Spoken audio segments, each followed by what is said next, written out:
दिखाएंगे गुवाहाटी न्यू जलपाईगुड़ी वंदे भारत को हरी झंडी। लैंडिंग में डेमू मेमू शेड का करेंगे उद्घाटन। आज मणिपुर पहुंचेंगे शाह, हिंसा प्रभावित क्षेत्र का करेंगे दौरा। इंतजार में कुकी समुदाय समर्थक समूह।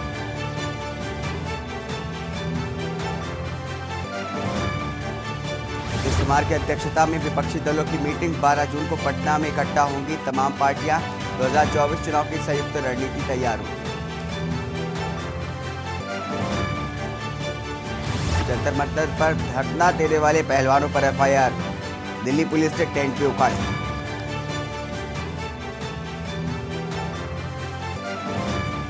एमएलसी चुनाव को लेकर के वोटिंग आज सुबह 9 बजे से शाम 4 बजे तक होगी वोटिंग। मतदान को लेकर के किए गए सुरक्षा के इंतजाम।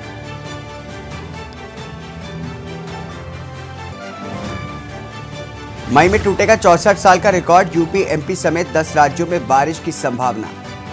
दिल्ली, जयपुर में येलो अलर्ट जारी।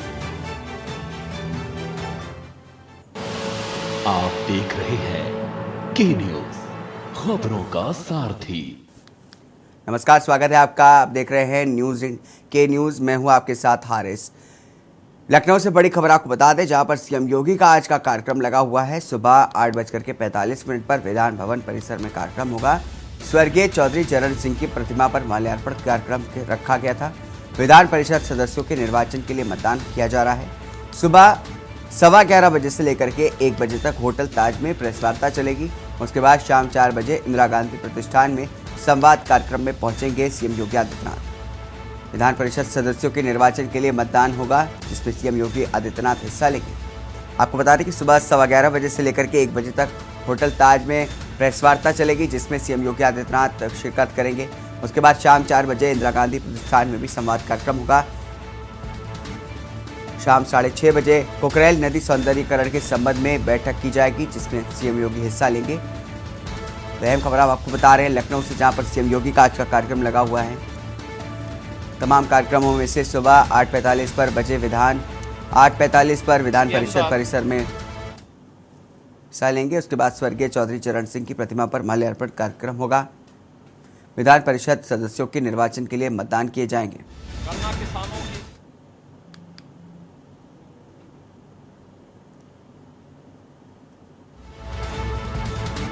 तो आपको बता दें, सुबह 11:15 बजे से 1 बजे तक होटल ताज में प्रेस वार्ता चलेगी। शाम 4 बजे इंदिरा गांधी प्रतिष्ठान में संवाद कार्यक्रम होगा।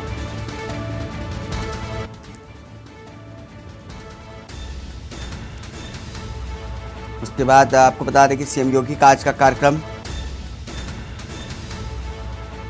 सुबह 8:45 पर विधान भवन परिसर में कार्यक्रम होगा। स्वर्गीय चौधरी चरण सिंह की प्रतिमा पर माल्यार्पण कार्यक्रम किया जाएगा, जिसमें सीएम योगी आदित्यनाथ हिस्सा लेंगे। उसके बाद विधान परिषद सदस्यों के निर्वाचन के लिए मतदान किए जाएंगे। विधान परिषद सदस्यों के निर्वाचन के लिए मतदान होंगे, जिसमें सीएम योगी आदित्यनाथ भी हिस्सा लेंगे। सुबह 11:15 बजे से लेकर के 1 बजे तक होटल ताज में प्रेस वार्ता चलेगी। शाम 4 बजे इंदिरा गांधी प्रतिष्ठान में संवाद कार्यक्रम होगा। शाम 6:30 बजे कोकरेल नदी सौंदर्यीकरण के संबंध में बैठक करेंगे।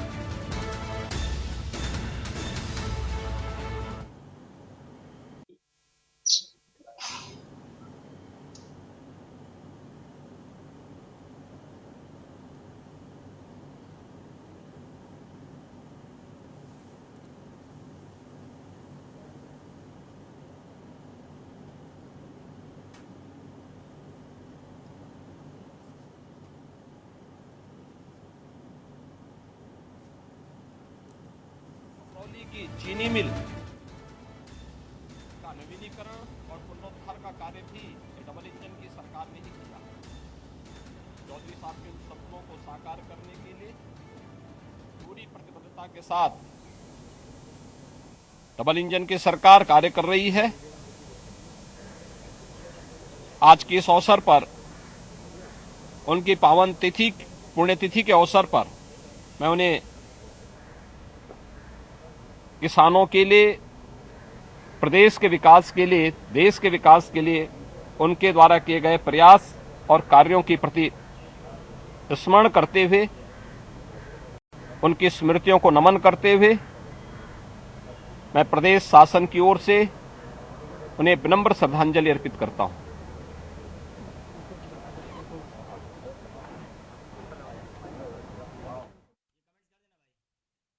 आपको बता दें कि आज स्वर्गीय चौधरी चरण सिंह की प्रतिमा के सामने सीएम योगी आदित्यनाथ ने उन्हें माल्यार्पण किया। उनकी पुण्यतिथि पर आपको बता दें कि देश के पूर्व प्रधानमंत्री रहे स्वर्गीय चौधरी चरण सिंह की मूर्ति पर सीएम योगी आदित्यनाथ ने माल्यार्पण किया। इसके बाद जो है आज विधान परिषद की चुनाव के लिए मतदान किए जाएंगे। इसके पहले जो है आज पुण्यतिथि के अवसर पर स्वर्गीय चौधरी चरण सिंह की प्रतिमा के सामने सीएम योगी आदित्यनाथ ने तमाम नेताओं के साथ पहुंच करके माल्यार्पण किया। आप देख सकते हैं तस्वीरों में किस तरह से लखनऊ के विधानसभा के बाहर जो ये प्रतिमा लगाई गई है स्वर्गीय चौधरी चरण सिंह की, उसके सामने जो है तमाम नेता खड़े हैं। सीएम योगी आदित्यनाथ खड़े, उनके साथ डिप्टी सीएम ब्रजेश पाठक भी मौजूद नजर आ रहे हैं। सभी ने मिलकर के चौधरी चरण सिंह को श्रद्धांजलि देते हुए उनकी प्रतिमा के सामने माल्यार्पण किया।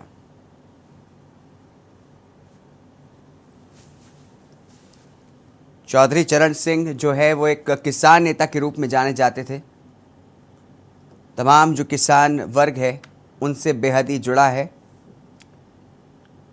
आपको बता दें कि आज पुण्यतिथि है स्वर्गीय चौधरी चरण सिंह की, जिसको लेकर के आज तमाम नेतागण जो हैं वो इकट्ठा हुए हैं।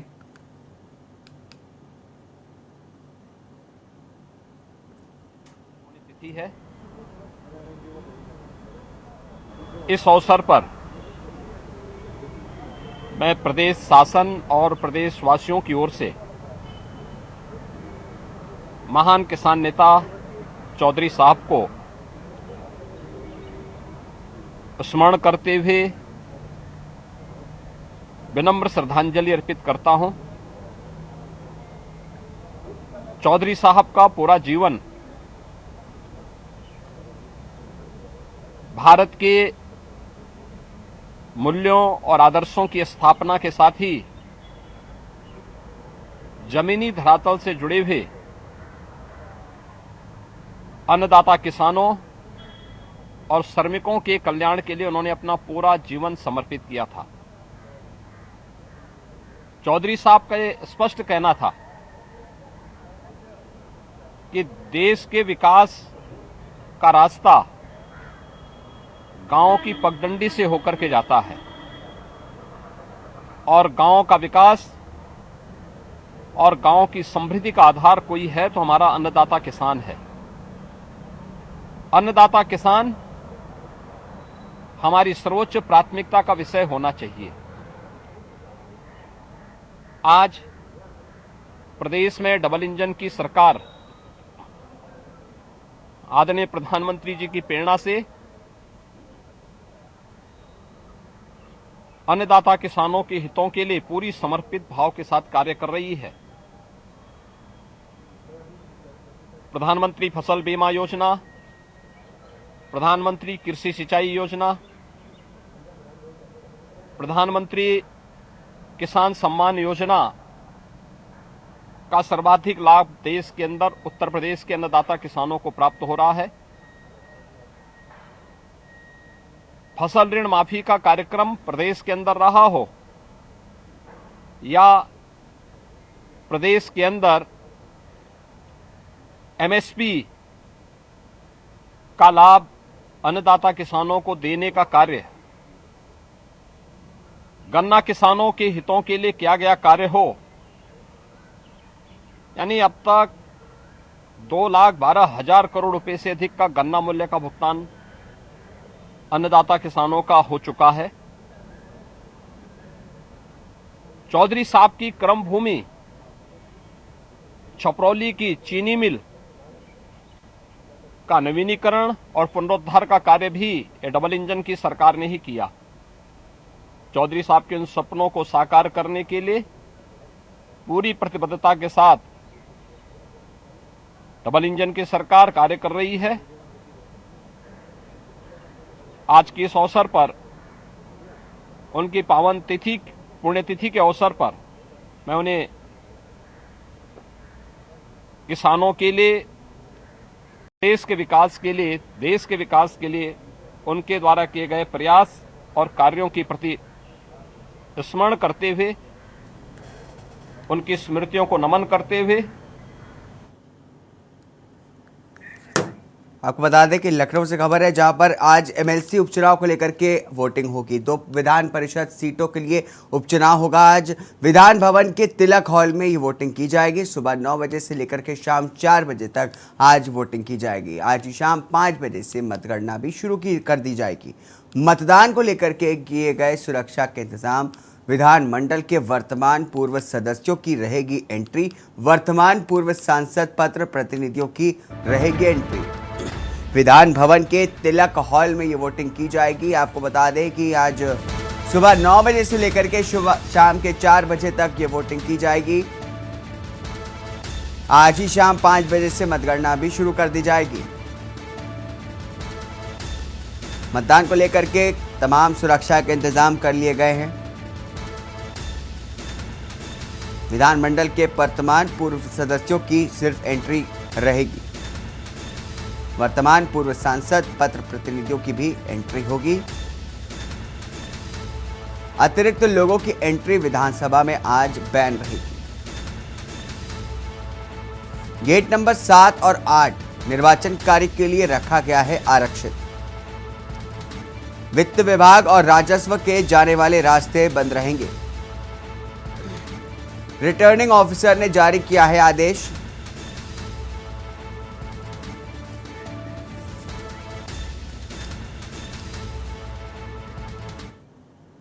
रुकेंगे छोटे से ब्रेक के लिए। ब्रेक के बाद जल्द हाजिर होंगे। आप देख रहे हैं के न्यूज, खबरों का सारथी। ब्रेक के बाद स्वागत है आपका। लखनऊ से खबर आपको बता रहे हैं, जहां पर आज एमएलसी उपचुनाव को लेकर के वोटिंग होने वाली है। 2 विधानसभा परिषद सीटों के लिए उपचुनाव के लिए आज वोटिंग की जानी है। विधानसभा भवन के तिलक हॉल में वोटिंग की जाएगी। सुबह 9 बजे से लेकर के शाम 4 बजे तक वोटिंग होगी। तो 2 विधान परिषद सीटों के लिए आज उपचुनाव के लिए वोटिंग होगी। आज एमएलसी उपचुनाव को लेकर के वोटिंग होनी है। आपको बता दें कि सुबह 9 बजे से लेकर के शाम 4 बजे तक वोटिंग होगी। 2 विधान परिषद सीटों के लिए उपचुनाव की आज वोटिंग हो रही है। आपको बता दें कि सुबह 9 बजे से लेकर के शाम 4 बजे तक ये वोटिंग विधान भवन के तिलक हॉल में की जाएगी। आज ही शाम से 5 बजे मतगणना भी शुरू हो जाएगी। सुबह 9 बजे से लेकर के शाम 4 बजे तक वोटिंग होगी और शाम 5 बजे से ही मतगणना शुरू कर दी जाएगी। इसको लेकर के तमाम जो सुरक्षा के इंतजाम हैं वो किए जा चुके हैं। आपको बता दें कि आज विधानमंडल के वर्तमान पूर्व सदस्यों की ही एंट्री रहेगी। उसके साथ ही साथ वर्तमान पूर्व सांसद पत्र प्रतिनिधियों की भी एंट्री रहेगी। इस पर बात करने के लिए हमारे संवाददाता सतीश संगम हमारे साथ लखनऊ से जुड़े हैं। सतीश, जिस तरीके से बताया जा रहा है कि आज जो है उपचुनाव के लिए विधान परिषद के चुनाव होने वाले हैं, इसको लेकर के क्या कुछ जानकारी सामने आ रही है?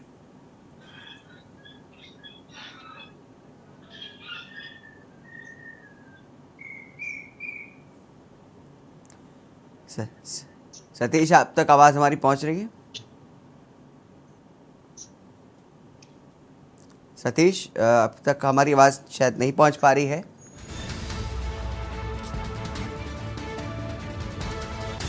तो आपको बता दें कि विधान भवन के तिलक हॉल में वोटिंग होगी। सुबह 9 बजे से लेकर के शाम 4 बजे तक वोटिंग की जाएगी। आज ही शाम 5 बजे से मतगणना भी शुरू हो जाएगी। सतीश, हमारे संवाददाता फिर से हमारे साथ लखनऊ से जुड़ गए हैं। सतीश, जिस तरीके से बताया जा रहा है कि आज जो है विधान परिषद के लिए वोटिंग होने वाली, इसको लेकर के क्या कुछ अपडेट है?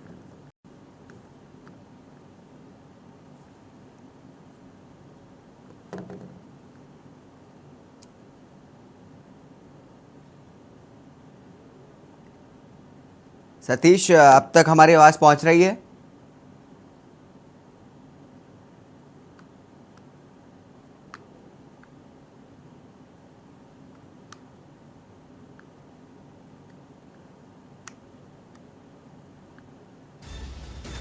सतीश से हमारा संपर्क नहीं हो पा रहा है। तो आपको बता दें कि आज जो है एमएलसी को लेकर के उपचुनाव को लेकर के वोटिंग होगी। आज एमएलसी उपचुनाव को लेकर के वोटिंग होने वाली है। 2 विधान परिषद सीटों के लिए ये उपचुनाव आज हो रहे हैं। विधान भवन के तिलक हॉल में वोटिंग की जाएगी। हर अतिरिक्त जो लोग हैं उनको एंट्री विधानसभा में बैन रहेगी। आज सतीश संगम हमारे संवाददाता फिर से हमारे साथ जुड़ गए हैं। सतीश, जिस तरीके से बताया जा रहा है कि आज एमएलसी उपचुनाव को लेकर की वोटिंग होनी है, क्या कुछ अपडेट है उसको लेकर?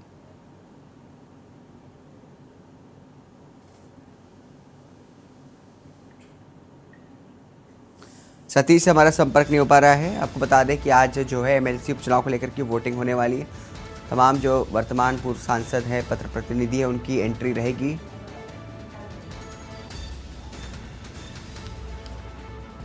तो आपको बता दें कि आज गेट नंबर 7 और 8 निर्वाचन कार्य के लिए रखा गया है आरक्षित।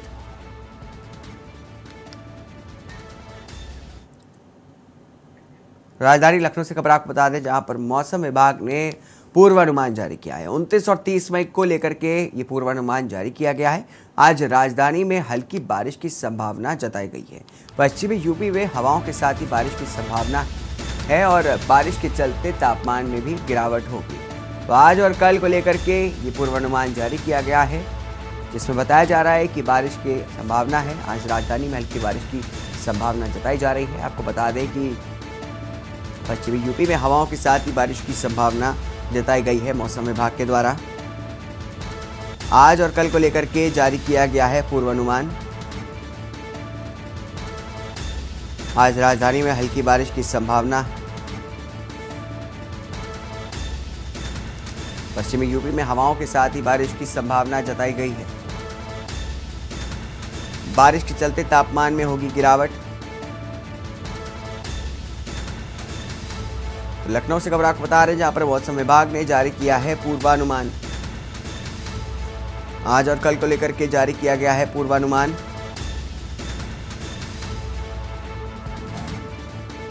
राजधानी लखनऊ में हल्की सी बारिश की संभावना जताई गई है। पश्चिमी यूपी में हवाओं के साथ ही बारिश की संभावना है। इसके चलते मौसम में भी गिरावट देखने को मिलेगी। कल और आज को लेकर के ये पूर्वानुमान जारी किया गया है। आज राजधानी में हल्की बारिश की संभावना जताई जा रही है। पश्चिमी यूपी में हवाओं के साथ ही बारिश की संभावना है। बारिश के चलते तापमान में होगी भारी गिरावट। लखनऊ से खबर आपको बता रहे हैं, जहां पर मौसम विभाग ने जारी किया है पूर्वानुमान।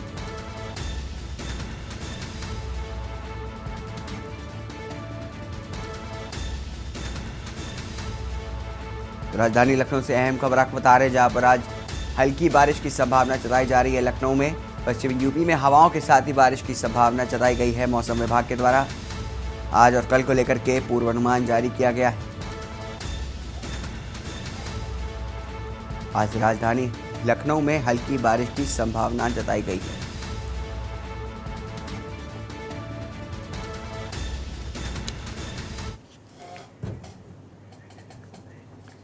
रुकेंगे छोटे से ब्रेक के लिए। ब्रेक के बाद जल्द हाजिर होंगे। आप देख रहे हैं के न्यूज, खबरों का सारथी। ब्रेक के बाद स्वागत है आपका। लखनऊ से खबर आपको बता दें, जहां पर पीएम मोदी के 9 साल के कार्यकाल पर प्रेस वार्ता आज होने वाली है। मुख्यमंत्री योगी आदित्यनाथ आज खुद प्रेस कॉन्फ्रेंस करने वाले हैं।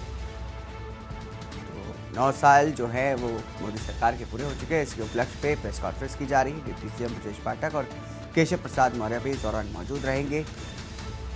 प्रदेश अध्यक्ष भूपेंद्र चौधरी प्रेस कॉन्फ्रेंस करेंगे, वो भी इस कॉन्फ्रेंस में मौजूद रहने वाले हैं।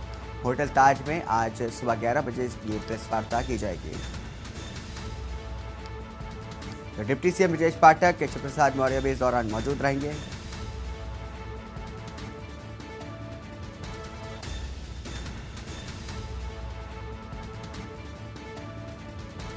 होटल ताज में आज सुबह 11 बजे से प्रेस कॉन्फ्रेंस होने वाली है। पीएम मोदी के 9 साल के कार्यकाल पर प्रेस वार्ता आज हो रही है।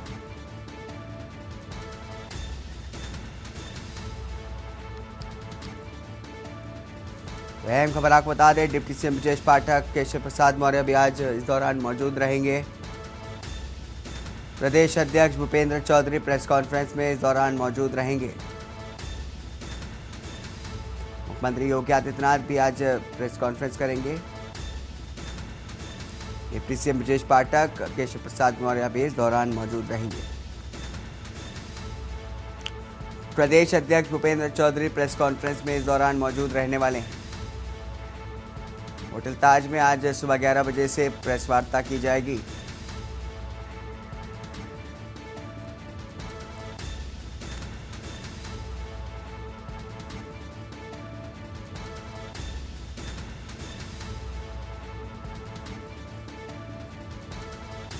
डिप्टी सीएम ब्रजेश पाठक केशव प्रसाद मौर्य भी आज इस दौरान मौजूद रहेंगे। प्रदेश अध्यक्ष भूपेंद्र चौधरी भी प्रेस कॉन्फ्रेंस में मौजूद रहेंगे।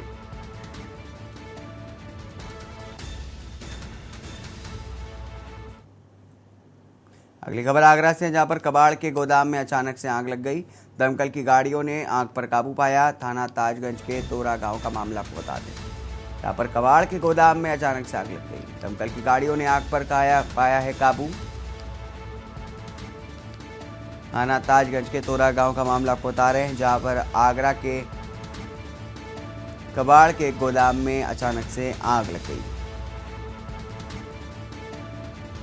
कबाड़ के गोदाम में अचानक लगी आग। दमकल की गाड़ियों ने आग पर पाया है काबू। थाना ताजगंज के तोरा गांव का मामला आपको बता रहे हैं, जहां पर एक कबाड़ के गोदाम में आग लग गई। कबाड़ के गोदाम में अचानक से आग लग गई। वहां के आसपास के इलाकों में हड़कंप मच गया। कई दमकल की गाड़ियों ने आग पर काबू पाया। कबाड़ के गोदाम में अचानक से लगी थी आग।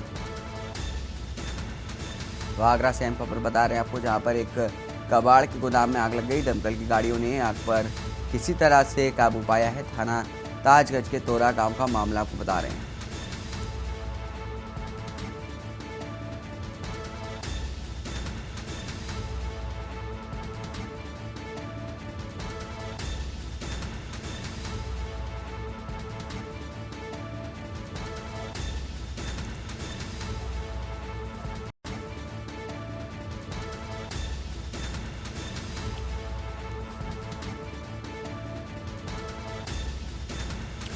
तो अहम खबर आपको बता रहे हैं आगरा से, जहां पर एक कबाड़ के गोदाम में अचानक से आग लग गई। कबाड़ के गोदाम में आग लगने से हड़कंप मच गया आसपास के इलाकों में। तमाम जो दमकल की गाड़ियां थी वो वहां पर पहुंची और उन्होंने आग पर कड़ी मशक्कत के बाद आग पर काबू पाया। ये पूरा मामला थाना ताजगंज के तोरा गाँव का मामला आपको बता रहे हैं, जहाँ पर एक कबाड़ के गोदाम में अचानक से आग लग गई। कबाड़ के गोदाम में अचानक से आग लगी। वहाँ के आसपास के इलाकों में हड़कंप मच गया। दमकल की तमाम गाड़ियाँ उन्होंने कड़ी मशक्कत के बाद आग पर काबू पाया।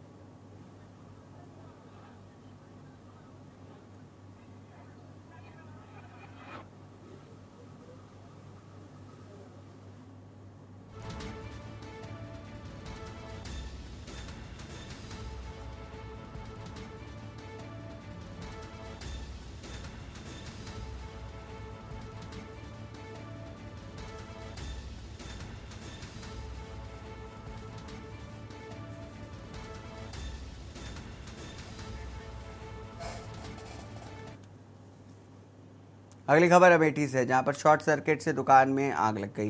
भीषण आग लगने से बेकरी के दुकान में भारी नुकसान हुआ है। दुकान में रखे खाद्य सामग्री सहित एक बाइक जलकर की भी राख हो गई। बेकरी की दुकान में आग लगने से भारी नुकसान हुआ है। आपको बता दें कि दुकान में रखे खाद्य सामग्री सहित एक बाइक जलकर के राख हो गई। पुलिस व फायर ब्रिगेड की टीम ने आग पर काबू पाया। दुकान में रखे खाद्य सामग्री सहित एक बाइक जलकर के राख हो गई। बताया जा रहा है कि पुलिस और फायर ब्रिगेड की टीम ने आग पर कड़ी मशक्कत के बाद काबू पाया था। आग लगने से करीब 10 लाख का सामान जो है वो जलकर के राख हो गया। जगदीशपुर कोतवाली कस्बा पुलिस के बूथ का पास का मामला आपको बता रहे हैं। अमेठी से खबर आपको बता रहे हैं, जहां पर शॉर्ट सर्किट लगने से एक बेकरी की दुकान में आग लग गई। बेकरी की दुकान में आग लगने से भारी नुकसान हो गया है। दुकान में रखे खाद्य सामग्री सहित एक बाइक जल करके राख हो गई। पुलिस व फायर ब्रिगेड की टीम ने आग पर किसी तरह से काबू पाया। बता रहे हैं आपको, दुकान में रखे खाद्य सामग्री सहित एक बाइक जो है वो जल करके राख हो गई है। पुलिस व फायर ब्रिगेड की टीम ने किसी तरह से आग पर काबू पाया। आग लगने से करीब 10 लाख का सामान जो है वो जल करके राख हो चुका है। जगदीशपुर कोतवाली कस्बा पुलिस बूथ के पास का मामला आपको बता रहे हैं, जहां पर एक अचानक से जो है एक शॉर्ट सर्किट से दुकान में आग लग गई। ये दुकान बेकरी की बताई जा रही है, जहां पर रखा लाखों का सामान जो है वो जल करके राख हो गया था। दुकान में रखे खाद्य सामग्री सहित एक बाइक भी जल करके राख हो गई। पुलिस और फायर ब्रिगेड की टीम ने आग पर काबू पाया। तो आप तस्वीरों में देख सकते हैं किस तरह से एक भीषण दुकान में आग लग गई है। शॉर्ट सर्किट से आग लगने की वजह बताई जा रही है। बताया जा रहा है कि दुकान में रखा खाद्य सामग्री समेत एक बाइक भी जल करके राख हो गई है। इस आग के लगने से दुकान में रखा लाखों का सामान जो है वो जल करके राख हो चुका है। अमेठी से खबर आपको बता रहे हैं, जहां पर एक बेकरी की दुकान में अचानक से शॉर्ट सर्किट से आग लग गई। बेकरी की दुकान में आग लगने से भारी नुकसान हुआ है दुकान मालिक को।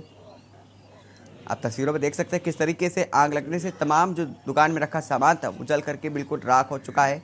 लाखों का सामान जो है वो जल करके राख हो गया है। इसके साथ ही एक बाइक भी वहां पर खड़ी थी जो उसकी चपेट में आ गई। हालांकि कड़ी मशक्कत के बाद जो है फायर ब्रिगेड की टीम और पुलिस ने आग पर काबू पाया।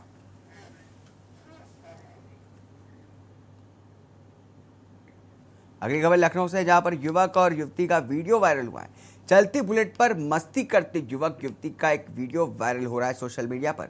निराला नगर के पास बने पुल का बताया जा रहा है ये वीडियो। पुलिस वायरल वीडियो के आधार पर जांच पड़ताल में जुटी है। इससे पहले हजरतगंज का एक वीडियो भी ऐसे ही वायरल हुआ था। तो अहम खबर आपको बता रहे हैं कि चलती बुलेट पर मस्ती करते हुए युवक युवती दिखाई दे रहे हैं। आप तस्वीर में देख सकते हैं, ये पुल जो है निराला नगर के पास बना हुआ है। आपको बता दें कि निराला नगर और अलीगंज को जोड़ता हुआ ये पुल यहाँ पर बना है, जिस पर एक बाइक सवार युवक और युवती मस्ती करते हुए दिखाई दे रहे हैं। चलती बुलेट पर मस्ती करते हुए युवक युवती का वीडियो जो है सोशल मीडिया पर खूब वायरल हो रहा है। हालांकि इससे पहले एक वीडियो वायरल हुआ था जो कि हजरतगंज का बताया गया था। पुलिस जो है वो वायरल वीडियो के आधार पर जांच पड़ताल में फिलहाल जुटी है। इससे पहले हजरतगंज का वीडियो भी वायरल हो चुका है। लखनऊ से खबर आपको बता रहे हैं, जहां पर युवक और युवती का एक वीडियो वायरल हुआ है। चलती बुलेट पर मस्ती करते हुए युवक युवती का वीडियो वायरल। निराला नगर के पास बने पुल का मामला बताया जा रहा है ये वीडियो। पुलिस वायरल वीडियो के आधार पर जांच पड़ताल में जुटी है।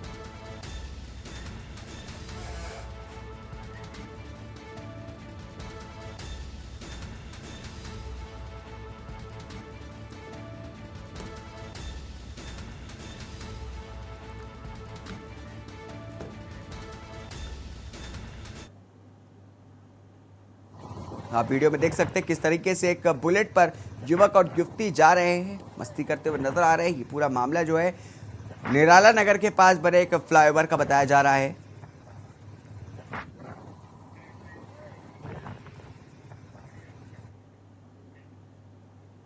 केशकाल विधायक संतराम नेताम के निवास पर सरकार की जन कल्याणकारी योजनाओं और सम्मान समारोह को लेकर के 6 दिवसीय कार्यक्रम का आयोजन किया गया है। ग्राम के विकास कार्यक्रम में मुख्यमंत्री की जन कल्याणकारी योजनाओं को बताना और विकास में सहभागी बने गायता पुजारी, मांझी, चालकी, कोटवार, आंगनवाड़ी कार्यकर्ता एवं सहायिका, राजीव गांधी युवा मितान क्लब की सहभागिता पर उन्हें सम्मानित किया गया। अनोखे अंदाज के लिए मशहूर विधायक संतराम नेताम स्वयं भीड़ के बीच पहुंचे, भोजन प्लेट, शरबत, साड़ियां और अन्य सामग्रियां वितरित करते हुए नजर आए।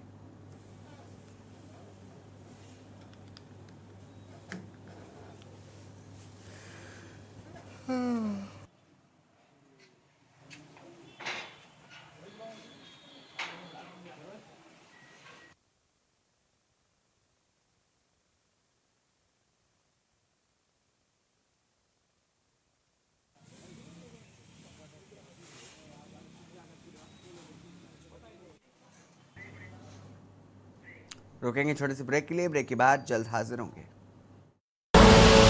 आप देख रहे हैं के न्यूज, खबरों का सारथी।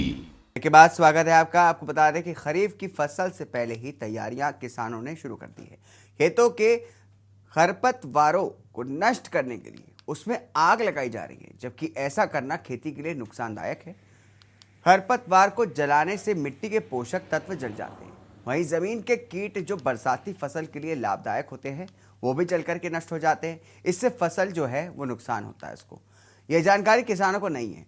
किसानों को खरपतवार या फिर पराली के जलाने से होने वाले नुकसान से अवगत कराने के लिए अधिकारी हो या फिर जनप्रतिनिधि मैदान स्तर पर कोई प्रयास नहीं करता है। यही वजह है कि क्षेत्र के खेतों में इन दिनों आग अधिक लगाई जा रही है। रबी फसल की कटाई के बाद बचे हुए पेड़ों को किसानों द्वारा आग लगा करके नष्ट किया जा रहा है, जबकि शासन की गाइडलाइन के अनुसार खेतों में आग लगाने पर प्रतिबंध लगाया गया है और मुख्यमंत्री भूपेश बघेल की महत्वाकांक्षी योजना गोठनों पर पैरों जला करके पशुओं के लिए चारा बनाने से लेकर के पैरों के इंतजाम योजनाएं भी बनाई गई हैं, लेकिन शासन के अधिकारियों द्वारा कोई भी ध्यान नहीं दिया जा रहा है और नहीं किसानों में कोई जागरूकता आ रही है। ऐसे में पूरे कांकेर जिले के सहित आसपास के गांवों में लगातार किसानों द्वारा अपने खेतों की सफाई करने के नाम से खेतों में आग लगा दी जा रही है, जिससे खेतों के साथ प्रकृति व वातावरण में इसका असर पड़ता दिखाई दे रहा है। खेतों में आग लगाने के कारण उसमें से खरपतवार कम हो जाते हैं और उत्पादन क्षमता भी नष्ट हो जाती है। बात करेंगे कांकेर जिला मुख्यालय से महज आपका लगा हुआ पंडरी पानी से आगे सरंगपाल रोड में हम खड़े हैं और मेरे पीछे आप देखेंगे यहाँ खेतों में आग लगाया जा रहा है।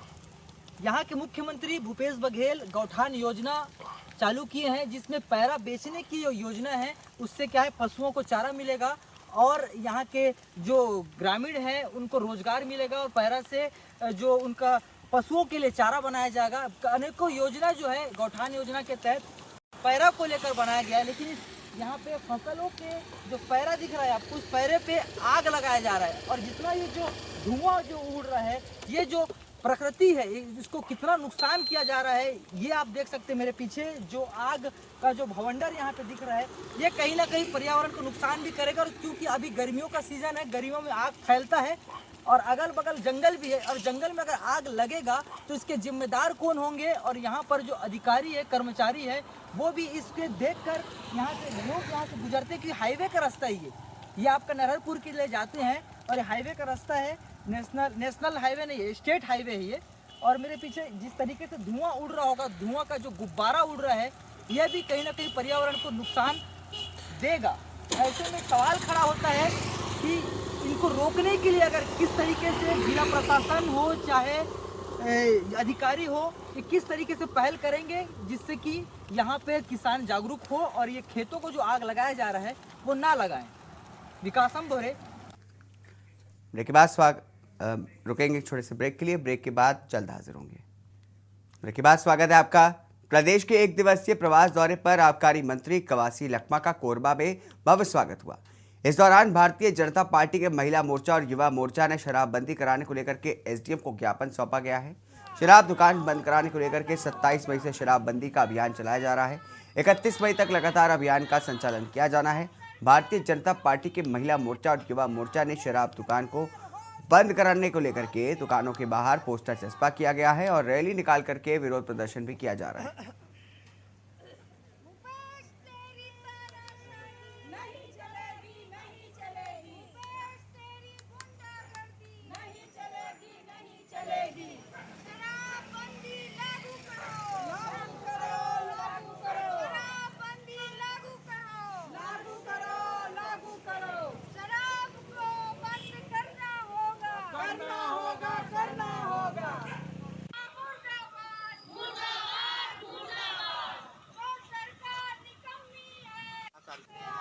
महिला मोर्चा की जिला महामंत्री संजू देवी सिंह राजपूत। आंदोलन हम लोग का तो ये 4.5 साल से चल रहा है, जब से कांग्रेस की सरकार है। शराब भट्टी को लेके उन्होंने हाथ में गंगा जल लेके कसम खाया था, छल किया था महिलाओं से कि जल्द ही शराब बंदी करेंगे।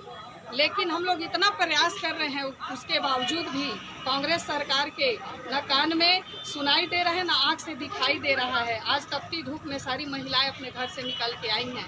हम लोग जगह जगह हर मंडल में युवा मोर्चा और महिला मोर्चा मिलके ये बैनर और पोस्टर लगा रहे हैं। उनको दिखाना चाहते हैं कि देखिए कितना प्रताड़ित है यहाँ की जनता। वैशाली रत्न पार्क की महिला मोर्चा जिलाध्यक्ष कोरबा।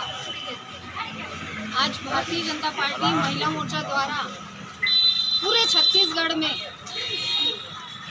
ये जो 4.5 साल से झूठी सरकार बैठी है, जिसने गंगा जल जैसे पवित्र जल को हाथ में लेके कसम खाई थी और महिलाओं को इसने वादा किया था कि हम पूर्ण शराबबंदी करेंगे, जो कि इस वादे पे से मुकर चुकी है। और इसने छत्तीसगढ़ में 36 वादे किए, जिसमें से एक भी वादा इसने पूरा नहीं किया। महिलाओं को इसने छलने का काम किया है। और अभी ईडी द्वारा जो 2000 करोड़ शराब के ऊपर जो घोटाला सामने आया है, इससे समझ में आता है कि ये जो घोटाले की सरकार है, यह सिर्फ अपनी जेब भरने आई है। यह छत्तीसगढ़ की जनता से इसको कोई लेना देना नहीं है। वहीं बेमेतरा विधानसभा क्षेत्र के ग्राम नेवनारा किसान नेता योगेश तिवारी के जन्मोत्सव के अवसर पर बेसिक स्कूल मैदान में निःशुल्क स्वास्थ्य जांच शिविर का आयोजन किया गया। शिविर एक निजी संस्थान Mahavir inter continental service organization Raipur की ओर से किया गया है, जहां पर संस्थान में उपलब्ध उच्च गुणवत्तापूर्ण वातानुकूलित एम्बुलेंस में लगी मशीनों से विशेषज्ञों द्वारा निःशुल्क आंख और कान की जांच की गई, जहां पर जिले भर के सैकड़ों जरूरतमंदों ने शिविर में पहुंच करके निःशुल्क जांच का लाभ लिया और मरीजों को निःशुल्क दवाई, चश्मा और कान की मशीन का वितरण भी किया गया। वहीं मोतियाबिंद के मरीजों को विशेषज्ञों द्वारा विशेष सलाह दी गई।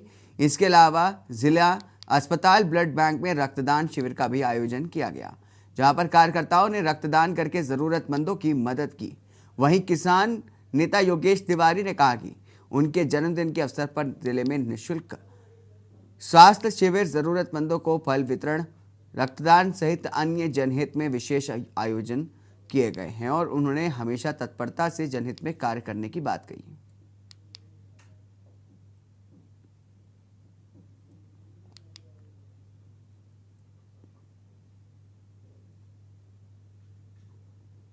मैं इस माटी में मैंने जन्म लिया है, तो मैं जन सेवक के रूप में यहाँ सेवा कर रहा हूँ। तो हम लोगों ने आज यहाँ एक स्वास्थ्य शिविर लगाया है, जिसमें लोगों का आँख की जांच कर रहे हैं और जिनको अगर मोतियाबिंद का प्रॉब्लम है उनको हम लोग नंबर दे रहे हैं। हम लोग उनसे संपर्क करके उनको किसी हॉस्पिटल में जाकर उनका आँख का ऑपरेशन करवाएंगे और जिसको चश्मा की आवश्यकता है उसको हम लोग चश्मा दे रहे हैं, जिसको दवाई की आवश्यकता है उसको दवाई दे रहे हैं और कान भी चेक कर रहे हैं। जिनको कम सुनाई देता है, जिनका 60% 40% जो यानी जिनका कान डैमेज है, जो मशीन से सुन सकते हैं, उनको हम लोग मशीन उपलब्ध करा रहे हैं। वैसे हम लोगों ने आज स्वास्थ्य शिविर लगाया है। उसके अलावा भी वृद्धाश्रम में हम लोगों ने जाकर वहाँ भी लोगों को कपड़ा वपड़ा वितरण, जो जरूरत की सामग्री है वो दिए हैं, वहाँ के काटे हैं।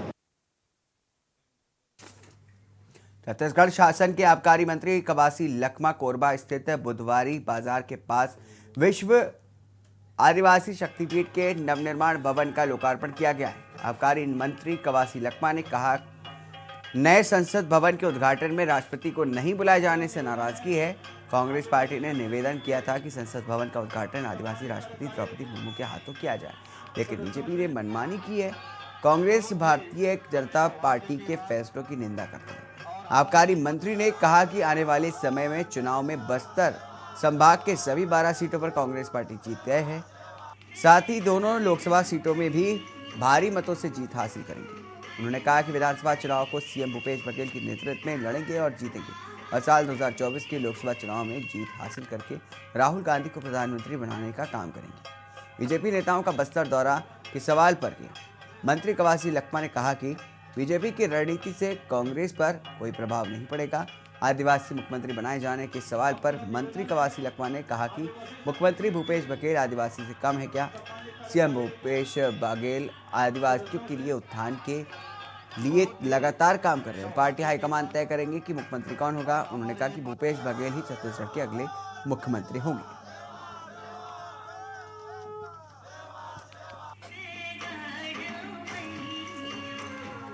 आने वाला 2023 में भूपेश बघेल के नेतृत्व में छत्तीसगढ़ में चुनाव होगा। अब देश में राहुल गांधी और खड़गे साहब से नेतृत्व में चुनाव होगा। अभी कर्नाटक में चुनाव हुआ है, फुल बहुमत का सरकार बना है। कांग्रेसी कार्यकर्ता को, कांग्रेस का नेता लोग को हौसला बढ़ाने का काम हुआ है। आने वाला दिन में कांग्रेस पार्टी 2023 में छत्तीसगढ़ में, मध्य प्रदेश में, राजस्थान में बनेगा और 2024 में देश का प्रधानमंत्री राहुल गांधी बनेगा।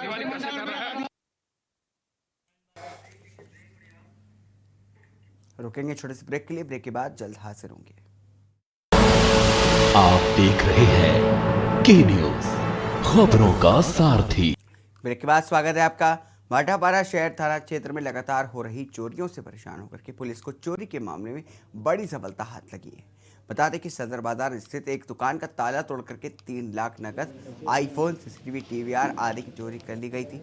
शिकायत के बाद भाटापारा शहर पुलिस ने साइबर सेल व सिटी सर्विलांस की मदद से एक नाबालिग संदेही से पकड़ करके पूछताछ की तो उसने अपने एक साथी के साथ मिलकर के उक्त घटना को अंजाम देना स्वीकार किया, जिस पर दुकान में ही काम करने वाले गुरु नानक वार्ड निवासी आरोपी रामप्रसाद ध्रुव को गिरफ्तार किया गया है, जिसके कब्जे से चोरी किए गए राशि में से 2 लाख रुपए, 65,000 नकद व 35,000 कीमत के सामान को जब्त किया है।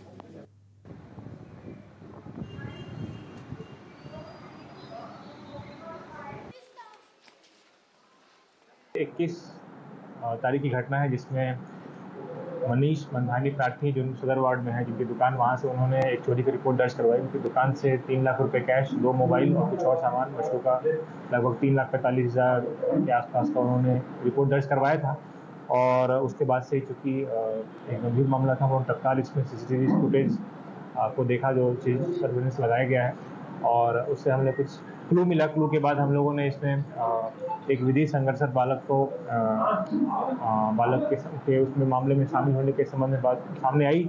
उससे पूछताछ करने पर उससे कुछ पैसे और 30,000 रुपये और एक मोबाइल उसे जब्त किया गया। उसके पश्चात और पूछताछ करने के बाद जो मुख्य आरोपी है उसके संबंध में जानकारी मिलने पर हम लोगों ने पुनः हमारी टीम जो थाना प्रभारी अरुण साहू के नेतृत्व में जगह जगह उन्होंने दबिश दिया। और वो नक्सली क्षेत्र परलकोट में लगातार नक्सलियों द्वारा तेंदुपत्ता फड़ों में आगजनी की जा रही है। पिछले कई दिनों से लगातार नक्सली आगजनी की घटनाओं को अंजाम दे रहे हैं। बता दें कि बीती रात कापसी क्षेत्र के ग्राम खैरकट्टा के तेंदुपत्ता फड़ में की गई आगजनी पर नक्सलियों ने बड़ी मात्रा में पर्चे फेंके।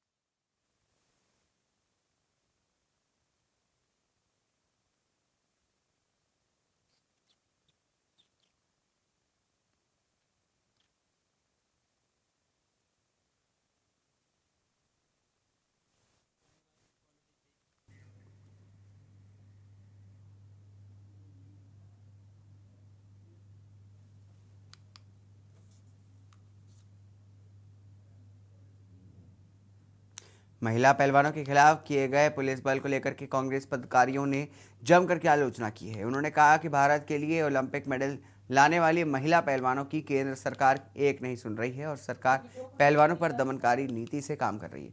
भाजपा सांसद बृजभूषण शरण सिंह को सरकार बचाने का काम कर रही है। आज नए संसद भवन के उद्घाटन कल जो है नया संसद भवन का उद्घाटन हुआ था, उसमें पीएम मोदी व्यस्त थे और पहलवानों सांसद की गिरफ्तारी को लेकर के आंदोलनरत थे। कांग्रेस अधिकारियों ने कहा कि पहलवान के हित के लिए कांग्रेस सदैव तत्पर है।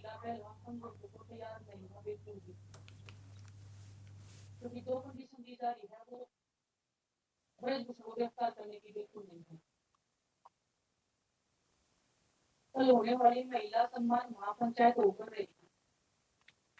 सरकार ने 15,000 महिलाओं पर बाहरी पुलिस बल तैनात कर दी है। हमारे पास वीडियो फोटो बहुत सारे आ रहे हैं। सरकार हम पर समझौते का दबाव बना रही है, लेकिन हम महिला पहलवान। दिल्ली के जंतर मंतर पर धरना दे रहे पहलवानों ने नई संसद भवन पर प्रदर्शन करने के लिए कूच किया।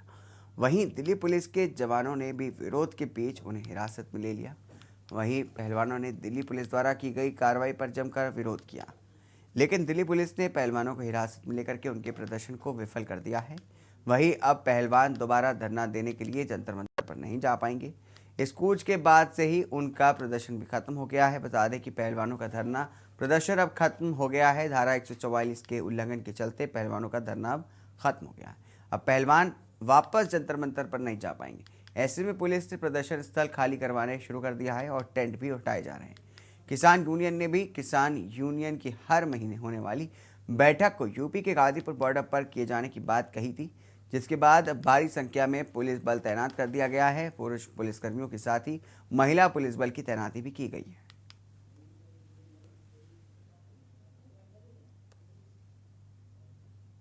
आज नए संसद भवन का उद्घाटन समारोह है।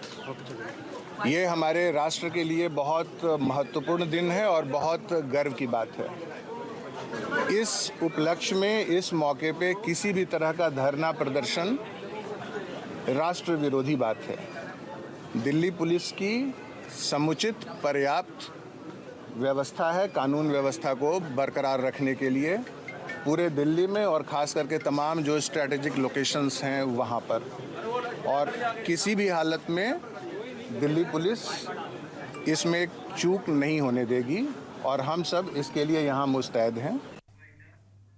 इसी के साथ इस बुलेटिन में बस इतना ही। दीजिए इजाज़त। नमस्कार।